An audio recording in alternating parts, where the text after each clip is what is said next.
രാവിലെ ഇന്ന് ജീരക വെള്ളം കുടിച്ചാണ് തുടക്കം കുറിക്കണത്. 1 സ്പൂൺ ജീരകം ഞാൻ ഇന്നലെ വെള്ളത്തിലിട്ട് വെച്ചിട്ടുണ്ടായിരുന്നു. അതിനെ ഒന്ന് തിളപ്പിച്ചെടുത്തു.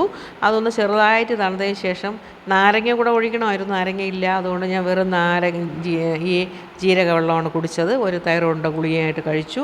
അത് കഴിഞ്ഞിട്ട് ഒരു 250 റേഷൻ ഗോതമ്പ് മാവും, ഒരു 100 ഗ്രാം റവ, ഒരു പിടി തേങ്ങ, കുറച്ച് ജീരകം, ആവശ്യത്തിന് ഉപ്പ് എല്ലാം കൂടി ഇട്ട് ഞാൻ കൊഴുക്കട്ടയാണ് വയ്ക്കണതെന്ന്. അങ്ങനെ കൊഴുക്കട്ടയ്ക്ക് വേണ്ടി വെള്ളമൊക്കെ അടുപ്പ് വെച്ച് തിളച്ച് കഴിഞ്ഞു. പിന്നെ കൊഴുക്കട്ടയുടെ മാവൊക്കെ നേരത്തെ കുഴച്ചൊക്കെ റെഡിയാക്കി, റവ ഒന്ന് അതാവാൻ വേണ്ടി മാത്രം കുറച്ച് സമയം ഒന്ന് വെച്ചിരുന്നു, ഒരു 5 മിനിറ്റ് വെച്ചിരുന്നു. അത് കഴിഞ്ഞ് ഉരുട്ടിപ്പറക്കി തിളപ്പിച്ചു, വേവിച്ചെടുത്തു. ഇത് തന്നെയാണ് ഇന്നത്തെ രാവിലത്തെ കാപ്പി.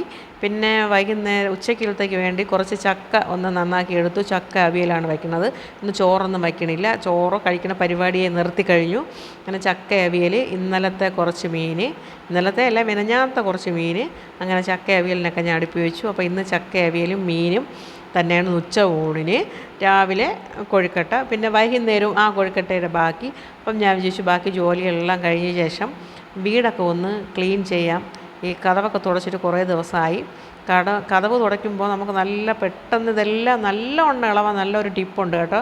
അതായത് നമ്മൾ വിനാഗിരി കുറച്ചൊഴിച്ച് ഒരു സ്പൂൺ വിനാഗിരി, ഒരു നുള്ളല്ല 1 സ്പൂണോളം കല്ലുപ്പും കൂടെ നല്ലവണ്ണം മിക്സ് ചെയ്തതിന് ശേഷം അതിൽ ആവശ്യത്തിന് വെള്ളവും ഒഴിച്ച് ഇതേപോലെ ഒരു തുണി എടുത്ത് വെച്ച് അത് നല്ലവണ്ണം തുടയ്ക്കുമ്പോൾ അതിൻ്റെ ഈ ഇടയിലൊക്കെ ഇരിക്കുന്ന കൊത്തുപണിയുടെ ഇടയിലിരിക്കുന്ന എല്ലാ അഴുക്കുകളും ഇളകിപ്പോരും. അത് സൂപ്പറാണ്. അങ്ങനെ എല്ലാവരും തുടച്ച് നോക്കണം കേട്ടോ. തറ തുടയ്ക്കാനും ഇങ്ങനെ ചെയ്യണത് നല്ലതാണ്. നമ്മൾ തറ തുടയ്ക്കുമ്പോഴും ഒരു പിടി ഉപ്പുമിട്ട് കുറച്ച് വിനാഗിരി ഒഴിച്ച് നല്ലവണ്ണം തുടച്ചാൽ നല്ല സൂപ്പറായിട്ട് ഇളകിപ്പോരും. തറയ്ക്ക് നല്ല മിനുസം ഉണ്ടാവും. അങ്ങനെ ഞാൻ ഇന്നത്തെ എൻ്റെ ജനലുകളും കതവുകളും ഒക്കെ തുടച്ചു കഴിഞ്ഞു. എല്ലാ കതവും ഫ്രണ്ടിലെ ജനലും തുടച്ചു. ബാക്കി ഇനി നാളെ എല്ലാം കൂടെ ആയപ്പോൾ എനിക്ക് കൈ ഓച്ചിണു.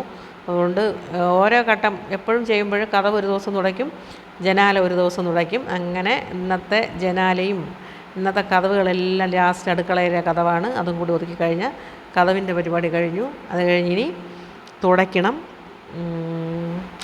അങ്ങനെ ഇന്ന് അടുക്കള പണി കുറച്ചിട്ട് ബാക്കി പണികളിറങ്ങി.